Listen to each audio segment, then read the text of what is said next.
Dear students, as you know, we started the exercise 7.2 very early. Now I want to continue that particular things. And आपको पता है कि हम exercise 7.2 start कर चुके थे और उस 7.2 को हम कंटिन्यू करेंगे।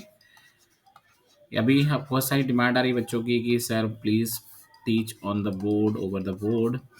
तो nowadays my dear students, it is not possible for me but it requires some arrangement and all. I am trying for that, but हमको अभी एग्ज़ाम की तैयारी करनी है, तो I wanted to complete at least the in some portion so that you can go through in the exam. मतलब exam में कम से कम हमको थोड़ा तो ऐसा हो जाए कि कम से कम एग्ज़ाम को हम सफिशिएंटली अटेम्प्ट कर पाएँ। सो देखिएगा यहाँ पर हम देख पा रहे होंगे sine A x plus B and cos A x plus B, है ना। ये जो क्वेश्चन था हमने लास्ट क्लास में एक डिफरेंट मेथड से इसको कंटिन्यू किया था, लेकिन मैंने आपको कहा था कि मैं इसका एक अल्टरनेटिव मेथड भी आपको बताऊंगा।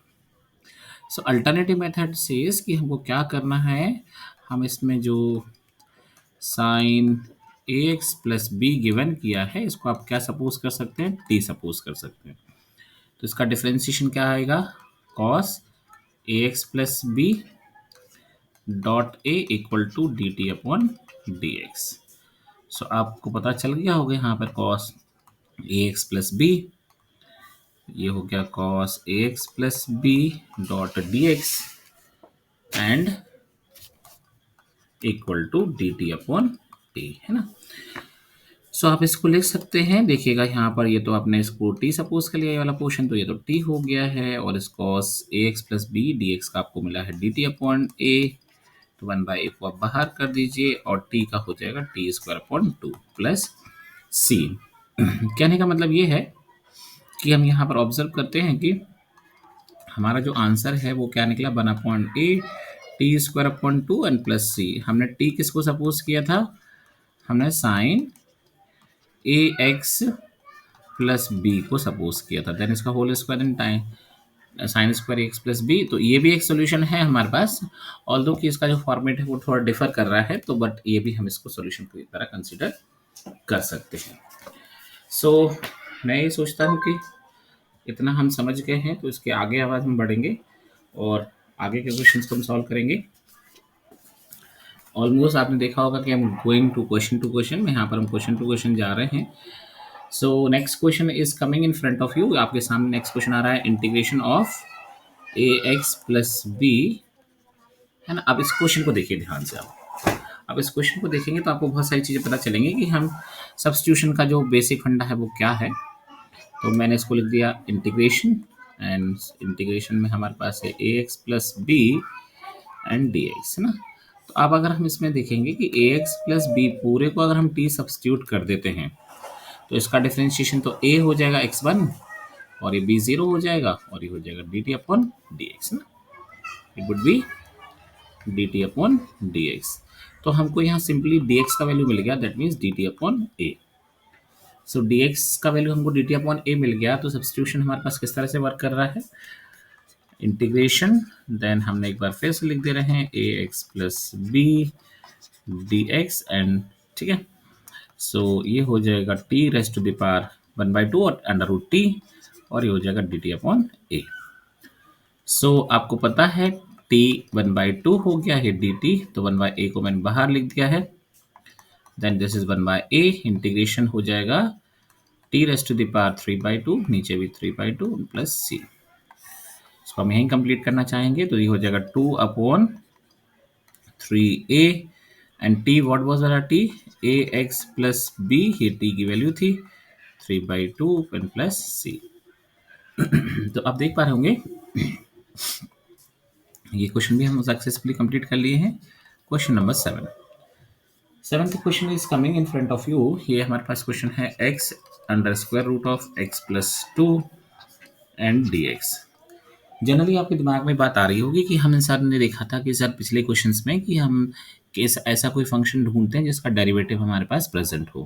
तो देखिए समटाइम ऐसा होता है कि सब्स्टिट्यूशन का फंडा जो है वो समटाइम इस तरह से काम करता है कि उसका सब्स्टिट्यूशन ना मिलेगा, लेकिन फंक्शन ईजी हो जाएगा, ईजी टू कैलकुलेट हो जाएगा, ईजी टू मतलब इंटीग्रेट हो जाएगा। ये भी हमारा एक सेकंड फंडा होता है सब्स्टिट्यूशन के पीछे। देखिएगा x प्लस टू को अगर मैं t सपोज करूंगा तो x इक्वल टू मेरे पास आएगा t माइनस टू। अब आप इसको डिफ्रेंशिएट करेंगे तो ये आ जाएगा, देखिए t के रेस्पेक्ट में ना करके हम x के रेस्पेक्ट में कर रहे हैं, x का 1, ये हो गया dt अपॉन dx एंड ये 0। तो आप देखेंगे dx equal to dt, substitution हमारे लिए इतना भी सफिशिएंट है।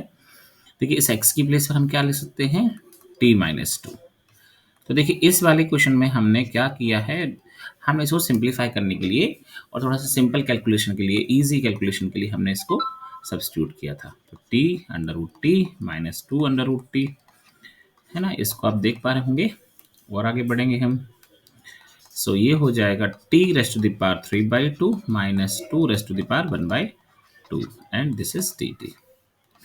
सो ये हो जाएगा t raised to the power 3/2 plus 1 तो 5/2 हो जाएगा integration and upon 5/2 then sorry I got mistakenly it's by mistaken minus, तो ये sorry प्लस ये माइनस होगा 2 and this is 3/2 और नीचे भी 3/2 and plus integration constant c, इसको हम 2/5 लिख सकते हैं, t 5/2 2 multiplied by 2/3 t raised to the power 3/2 and plus c। So then you got कि ये हो गया 2/5 t raised to the power 5/2 minus 4/3 ना, एक बार देख लें इसको, 4/3 देखिएगा and t raised to the power 3/2 and plus c. अच्छा एक और चीज़ हमको यहाँ देखनी है कि what we have taken, x की वैल्यू, टी की वैल्यू हमारी थी x प्लस टू, तो यहाँ पर हम रिप्लेस कर देंगे, ये हो जाएगा 2/5 x plus two raised to the power 5/2 minus 4/3 x plus 2 raised to the power 3/2 and plus c। This is your final answer of this question। क्या क्वेश्चन हमारे पास था, x under root x plus 2 and dx। So I hope you understood this question, this solution। Now the next question, question number 8 is coming in front of you। ये बहुत आसान सा question आपको दिख रहा होगा, 1 plus 2x² एंड dx। देखिए यहाँ बहुत आसान सा क्वेश्चन है ये, हमको पता है इस पूरे का डेरिवेटिव ये x हो सकता है, तो आप इसको हम अरेंज करके लिख दे रहे हैं, integration under square root of 1 plus 2x² and x and dx। So as we know कि हम इसको कैसे लिख सकते हैं, under square root 1 plus 2x² then x dot dx, then 1 plus 2x² goes x, इसको टी सपोज कर लेंगे तो 0 हो जाएगा, ये हो जाएगा 4x equal to D T upon D x. तो ये x D X equals to D T by 4, देख पा रहे होंगे ये x D X equal to D T by 4। तो आप यहाँ देख लीजिए, ये इस पूरे पोर्शन को हमने t सब्स्टिट्यूट किया था, देखो 1 प्लस 2x² t और ये हो गया इसकी प्लेस पर डी टी अपॉन 4, तो this 1/4 out, then t raised to the power 1/2 and dt integration what would come 3 t raised to the power 3/2, नीचे भी 3/2 and plus integration constant c। सो आप यहाँ लिख देंगे 1/4, 1/4 के बाद क्या हो जाएगा यहाँ पर 2/3 and t raised to the power 3/2 and plus c। अब इसको देख सकते हैं यहाँ से, देखिएगा यहाँ पर, सो ये आपका बन गया 1/6, देखिए 2 2 जा 4 एंड 2 3 6 हो गया, and t raised to the power 3/2 and plus c। तो हमको पता है कि t का वैल्यू क्या था हमारे पास, what was the value of t, t का वैल्यू था हमारे पास 1 plus 2x² raised to the power 3/2 integration constant c। So ये क्वेश्चन भी हम अच्छे से जान तो गए हैं, समझ गए हैं, कुछ कैलकुलेशन हमसे नहीं बनेंगी, तो हम कल देखिए हम ये हमारे पास एक तरह से सजेस्टिव आंसर्स आपके पास हैं, आप जब खुद से करेंगे तो आपको और भी चीज़ें समझ में आएंगी, और कहने का मतलब ये है कि आप इसको एक बार समझ लेते हैं तो फिर आप खुद से करेंगे तो आपको थोड़ा सा कॉन्फिडेंस भी होगा, प्लस रिवीजन भी हो जाएगा, तो इसके लिए आपको थोड़ा मेहनत तो करनी पड़ेगी। देखिए मैंने क्वेश्चन लिख लिया है, अब मुझे पता है कि मैं x² प्लस x और प्लस 1 को मैं t सब्स्टिट्यूट करता हूँ, तो इसका डिफरेंशिएशन 2x और प्लस 1 और ये हो जाएगा dt इक्वल टू dx। तो ये हो जाएगा 2x plus 1 D X equal to D T. तो देखिए यहाँ से हम 2 कॉमन निकाल दे रहे हैं, टी हो जाएगा 2x plus 1 under square root of t x square plus t plus x plus 1 and D x. So इस 2 को आप बाहर कर दीजिए, under square root x square plus x plus 1 और इसकी जगह लिख दीजिए 2x plus 1 A D x. तो इतना वाला पोर्शन जो है ये डी टी को रिप्लेस करेगा और ये हो गया t और ये हो गया D T. So as you know what will be there, यहाँ हो जाएगा t raised to the power 1/2 and this is dt, तो ये हो जाएगा 2 और t raised to the power 3/2 और अपॉन में 3/2 and plus c। I hope कि ये बहुत बेसिक प्रोसेस है इंटीग्रेशन की कि हम इसमें 1/2 में +1 कर देते हैं तो ये 3/2 बन जाता है। I think you all are understanding, कोई ऐसी प्रॉब्लम नहीं होगी, नहीं पता चला होगा कि पूरा हमारा सोल्यूशन हो गया है और हमको पता चल रहा है कि इसका मीनिंग क्या है, यही नहीं पता चल रहा है, तो ऐसा नहीं होना चाहिए ना। आई थिंक आप समझ गए होंगे, this is the answer. So okay, so हम आगे बढ़ेंगे। नेक्स्ट क्वेश्चन हमारे पास है क्वेश्चन नंबर 10। देखिए क्वेश्चन नंबर 10 जो है वो काफ़ी इंटरेस्टिंग क्वेश्चन है और ऐसा लगता है कि इस टाइप की हमको जो सोच है क्वेश्चन को सॉल्व करने टाइम हमको रखनी पड़ेगी।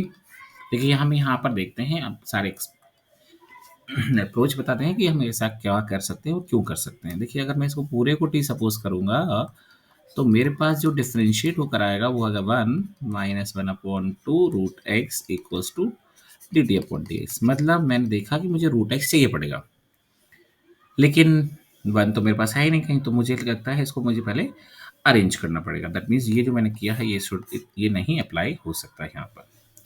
अब नहीं अप्लाई हो सकता है तो मुझे कुछ ना कुछ सोचना पड़ेगा। देखिए हम क्या सोच सकते हैं, लेट मी रब इट। अब इसको हम क्या कर सकते हैं, तो देखिए मुझे यहाँ पर लग रहा है कि इसमें थोड़ा सा फंक्शन में मॉडिफिकेशन हो जाए, मतलब फंक्शन को हम इजीली मॉडिफाई कर दें तो हो सकता है हमारा आंसर इजीली हमसे बन जाए। देखिए हम इसको लिख सकते हैं, सिंबल इस वाले x को हम अंडर रूट एक्स और अंडर रूट एक्स 2 बार लिख सकते हैं और माइनस अंडर रूट एक्स। देखिएगा ध्यान से, तो अब आप देख पा रहे होंगे कि now we can take under root X common, तो हमें मिलेगा root X minus 1 and D X. Now हमारा काम बन गया है। देखिए कैसे बन गया है, ये हम इसको लिख सकते हैं रूट एक्स माइनस 1 इधर पे और ये लिख देंगे root 1 upon root X and D x.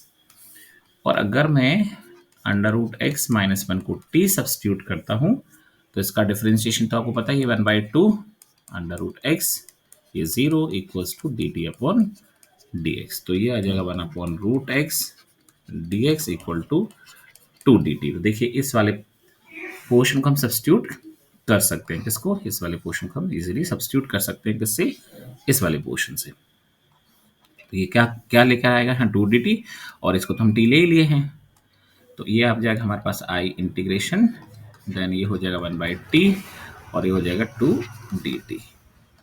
तो 2 को बाहर कर दीजिए, 1/t and dt, then this 2, then 1/t का इंटीग्रेशन होगा log t, integration constant c। तो ये हो जाएगा 2 log और इंटीग्रेशन t क्या था, root X minus 1 and plus c। ये हमारा आंसर आ गया है इस क्वेश्चन का। थोड़ा सा अलग क्वेश्चन था बट हमने समझ लिया है, आ गया है तो हमको कर सकेंगे। अब नेक्स्ट क्वेश्चन आपके सामने लेकर आ रहे हैं हम। देखिए कुछ क्वेश्चंस जो हैं हमारे ऐसे हो सकते हैं कि हमारे लिए रिपीटेटिव हो, मतलब हमने पहले से कर ली हो। एग्जैक्टली रिपीटेटिव तो नहीं होंगे लेकिन ऑलमोस्ट उनका फॉर्म सेम होगा। तो देखिए ये क्वेश्चन हमारे पास थोड़ा सा फॉर्म इसका चेंज हो गया, लगभग क्वेश्चन हम पीछे कर चुके हैं। x इक्वल टू क्या हो जाएगा, t माइनस 4, देन ये हो गया डिफ्रेंशिएशन 1, ये हो गया D T upon D x. तो डी एक्स का हमको सब्सटीट्यूशन क्या मिल गया, डी टी। तो अब इसको हम x की जगह क्या रिप्लेस करेंगे, t minus 4 and this is D t and this is under root t. Then हम इसको t अपॉन रूट टी लिख देंगे, minus 4 upon under root T and this is D T. So देखिए यहाँ पर बहुत आसान सा कैलकुलेशन हो गया है। ये t upon under root T, एक बार मैं रिपीट कर ले रहा हूँ, minus 4 upon under root T and this is D T, है ना। अब एक बार देख सकते हैं, यही था हमारे पास, ये देखिए 4 अपॉन डी, सॉरी यहाँ पर, हाँ चलो 4/T1 लिखा है, ये 4 था। देखिए सो हमको पता है कि इस t का पावर 1 है और इस t का पावर 1/2 है। ये 4 यहाँ t का पावर कुछ नहीं तो 0 ले सकते हैं और t की power 1/2 and this is dt। तो देखिएगा 1 माइनस अगर 1/2 अगर हम करते हैं तो हमको फिर से 1/2 मिलेगा, तो ये हो गया हमको t raised to the power 1/2 और यहाँ हो गया 4 t raised to the power minus 1/2 है ना। उसको ऊपर ले गए हम। अब इंटीग्रेशन करने का टाइम आ गया है, इसको इंटीग्रेट करना है हमको। तो देखिए आसानी से इंटीग्रेट हो जाएगा ये तो हो जाएगा t की पावर 3/2, नीचे भी 3/2 माइनस 4 सेम t की पावर 1/2 आएगा और नीचे भी 1/2 प्लस c। सो ये हो जाएगा हमारे पास 2/3 t raised to the power 3/2 minus 4 into 2/1 उल्टा हो जाएगा ये और t 1/2 and plus c। So ये हो जाएगा 2/3। t का वैल्यू हमने क्या लिया है, अब देख सकते हैं व्हाट वी हैव टेकन, क्या लिया हमने t का वैल्यू। देखिए वी हैव टेकन x+4, इसको हम x+4 लिए हैं, तो हो गया x+4 raised to the power 3/2 minus 8 और x+4 raised to the power 1/2 and plus c। तो ये हो जाएगा 2/3 x+4 3/2 माइनस 8 और ये हम इसको स्क्वायर रूट में ले सकते हैं x+4 plus c। This is your answer. So as we are thinking कि क्वेश्चंस तो जो हैं वो काफ़ी इजी हैं, बस थोड़ी सी हमको अप्रोच लगानी पड़ेगी। थोड़ी अप्रोच पे आप लगाएंगे तो आपको आसानी से चीज़ें समझ में आ जाएंगी। तो देखिएगा यहाँ पर मैंने एक और क्वेश्चन लिख दिया है, 12th नंबर क्वेश्चन। Question number 12 says x³ - 1 raised to the power 1/3 and dot x to the power 5 and dx। देखिए बहुत इंपॉर्टेंट, अगर हम देखते हैं तो मैंने आपको सारे फॉर्मेट बताए थे। अगर आपको याद होगा तो मैं फॉर्मेट थोड़ा रिवाइज करना चाहूँगा कि मैंने एक फॉर्मेट बताया था, integration f(x) raised to the power n और f'(x). अगर ऐसा एक फॉर्मेट होता है तो हम इसमें f(x) को t सपोज करते हैं। तो देखिए यहाँ पर ये जो इसी तरह फॉर्मेट पर क्वेश्चन है, x³ - 1 raised to the power 1/3, तो ये f(x) की तरह बिहेव कर रहा है और इसमें से मैं क्या कर ले रहा हूँ x³ dot x² and dx। देखो इसको मैंने ब्रेक कर लिया 5 को। अगर मैं x³ - 1 equal to t substitute करता हूँ तो x³ का वैल्यू मुझे मिलेगा t प्लस 1। फर्स्ट तो ये हो गया differentiation 3x² equal to dt upon dx। 1 का तो 0 हो जाएगा।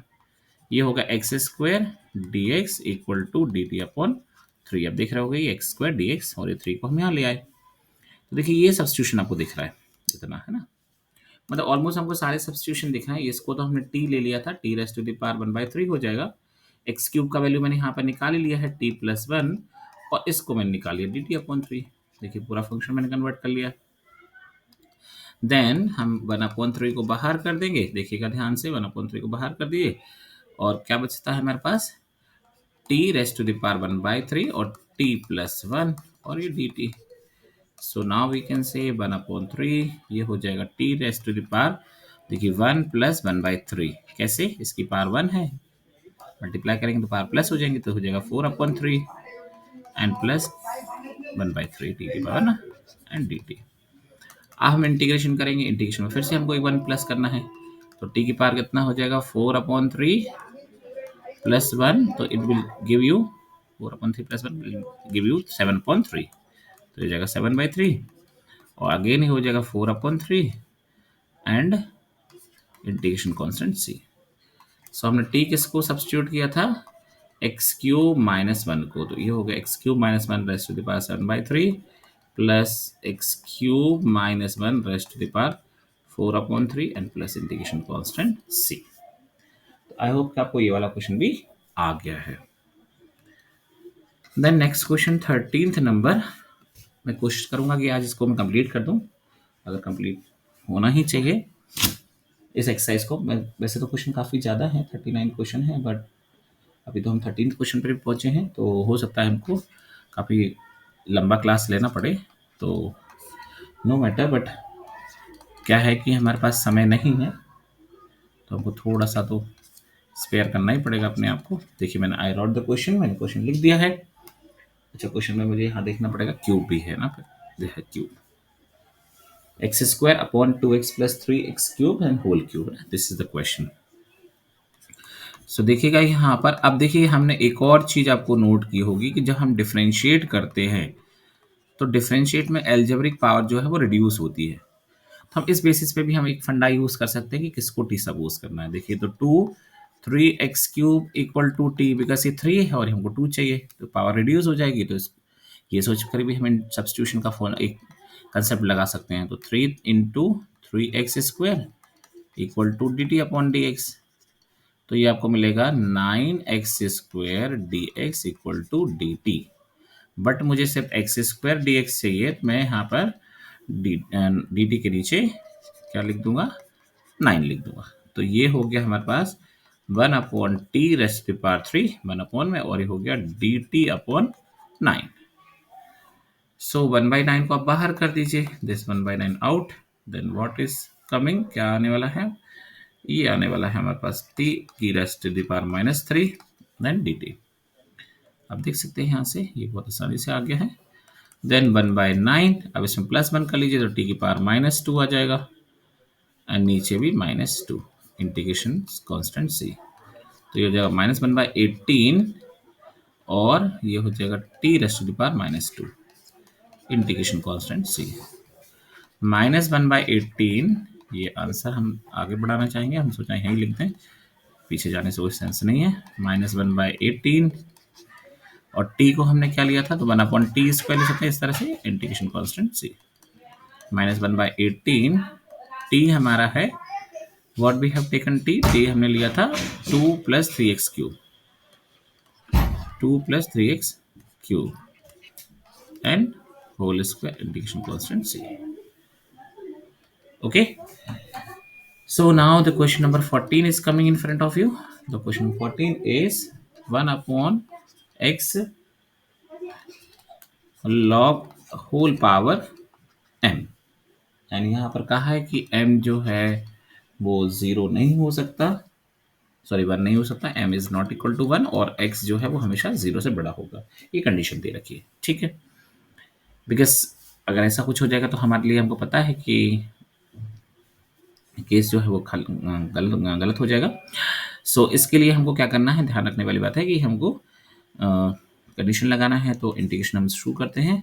अब देखिए हमको बहुत अच्छे से पता है कि log x का इंटीग्रेशन डिफरेंशिएशन जो है वो 1/x होता है। तो मुझे 1/x को तो अलग कर ही लेना है, क्योंकि मुझे पता है कि अगर मैं log x को t सब्स्टिट्यूट करता हूँ तो उसका डिफरेंशिएशन 1/x होगा ही होगा, है ना। तो ये हो गया log x का डिफरेंशिएशन 1/x, है ना। So this is 1/x and dx आपको क्या मिलेगा, dt देगा। तो अब देखिएगा यहाँ से दिस इज 1/t⁻m हो जाएगा, ये t ले लिया है और ये आपका dt हो गया बहुत आसानी से। सो देखिएगा मैंने सारे फॉर्मेट आपको याद कर देखिएगा तो ध्यान से, तो आपको ये सारे फॉर्मेट मैंने डिस्कस किए हैं बिगिनिंग में ना, कि इंटीग्रेशन के फॉर्मेट्स हम किस तरह से सब्स्टिट्यूशन के फॉर्मेट देख सकते हैं। तो t⁻m+1 में सेम चीज आएगी, -m+1 नीचे भी इंटीग्रेशन कांस्टेंट। सो आप इसको लिख सकते हैं t1 - m और 1 - m इसको लिख दिए प्लस c। t हमने लिया था log को, आपको याद होगा, तो ये हो जाएगा log x, और कंडीशन हमने दे रखी है कि m का वैल्यू 1 नहीं हो सकता, क्योंकि 1 हो जाएगा तो वो मीनिंगलेस हो जाएगा और फिर वो नॉट डिफाइंड हो जाएगा। तो हम इसको इस तरह से लिख के आंसर डिक्लेयर करेंगे, ये हमारा आंसर है। आई होप आप समझ गए होंगे। So next question is coming to you, question number 15, integration of x upon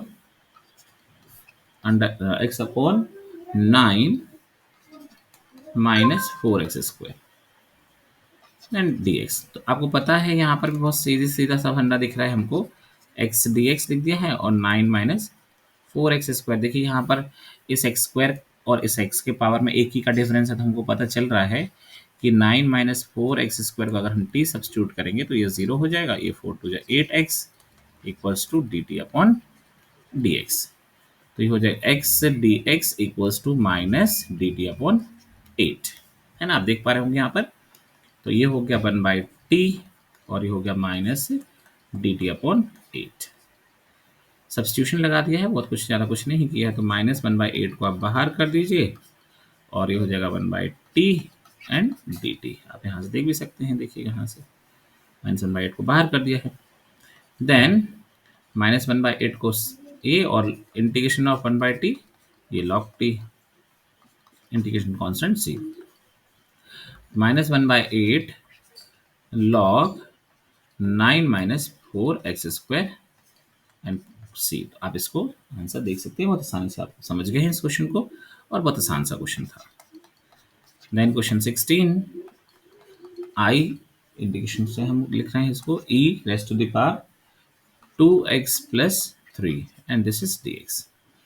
so आपको पता है सिंप्लीफाई करने के लिए ही फंक्शन यूज करना है यहाँ। तो मैंने लिख लिया 2x + 3 को t ले लिया है, ये 2 = dt अपॉन dx, तो दिस dx = dt अपॉन 2। तो ये आपको हो जाएगा I4 integration e⁻²x + 3 and dx। तो इसमें हम लिख देंगे e⁻t हो गया ये, और ये dt अपॉन 2 हो गया। 1/2 को बाहर करके et का इंटीग्रेशन et होगा and plus integration constant c। आप t का वैल्यू रख दीजिए, ये आपका आंसर आ गया है। तो 1/2 e⁻²x + 3 and plus c, integration आ गया है। नेक्स्ट क्वेश्चन नंबर 17, देखिएगा क्या है क्वेश्चन हमारे पास, x dx upon e⁻² e⁻x² या e⁻x। तो आप देख पा रहे हैं फिर वही फंडा यहाँ पर आ गया, x² को आप t सब्स्टिट्यूट लगाइए तो ये आ जाएगा 2x, ये हो जाएगा dt अपॉन dx। तो x dx = dt/2। तो आपके पास अगर I4 इंटीग्रेशन, ये हो गया x dx का क्या हो गया dt/2, तो 1/e⁻t और दिस इज dt/2। ओके, सो आप समझ पा रहे होंगे कि अब इसमें आगे हम क्या कर सकते हैं। तो इस 1/2 को आप बाहर कर दीजिए, e⁻t और ये हो गया dt। तो ये हो जाएगा 1/2 e⁻t एंड आपको पता है यहाँ पर हम जनरल फंडा लगा रहे हैं डिफरेंशिएशन, वो याद होगा t, मतलब यहाँ पर कंसेप्ट ये लगता है कि ये जो पावर में है इसका हम डेरिवेटिव करके नीचे लिखते हैं, ना कि इंटीग्रेशन ना। ये हमारे पास एक तरह से ये सब्स्टिट्यूशन के अंदर ही फंडा आता है हमको। तो ये आ गया e⁻t और प्लस c। तो आप देख पा रहे होंगे यहाँ आपका फाइनल आंसर होगा -1/2 और ये हो जाएगा 1/e⁻, क्या था हमारे पास 2x प्लस सॉरी e⁻x²। तो हमने यहाँ पर इसको इंटीग्रेट कर दिया है, plus integration constant c। So now the question number 18 is coming in front of you. So question number 18 is I4 integration हम यूज कर रहे हैं। Then e⁻tan inverse x upon 1 plus x² and dx। सो अब आपको पता है कि differentiation में हम tan इनवर्स x का डिफरेंशिएट किया करते थे, तो हमको मिलता था व्हाट वी गॉट कि differentiation of tan inverse x क्या है 1/1 plus x² = dt upon dx। तो ये हो गया 1/1 प्लस x² dx = dt। तो हो जाएगा e⁻t हो गया, ये देखो यहाँ पर डॉट, ये पूरा वाला हमारे पास क्या हो जाएगा, इस पूरे वाले को हम लिख देंगे dt। तो et का इंटीग्रेशन et ही होता है, मतलब ex का इंटीग्रेशन ex होगा, फिर et हो गया इंटीग्रेशन कांस्टेंट c, और t हमने किसको सब्स्टिट्यूट किया था tan इनवर्स x को। तो ये हमारा आंसर आ गया इस क्वेश्चन का। देखिए question number 19, very interesting question 19। So I was thinking कि क्वेश्चन नंबर 19 को थोड़ा सा अच्छे से आप समझेंगे। तो देखिएगा question number 19 I am bringing 19th number question है इंटीग्रेशन ऑफ e⁻²x -1 अपॉन इंटीग्रेशन ऑफ e⁻2x और प्लस 1 एंड dx।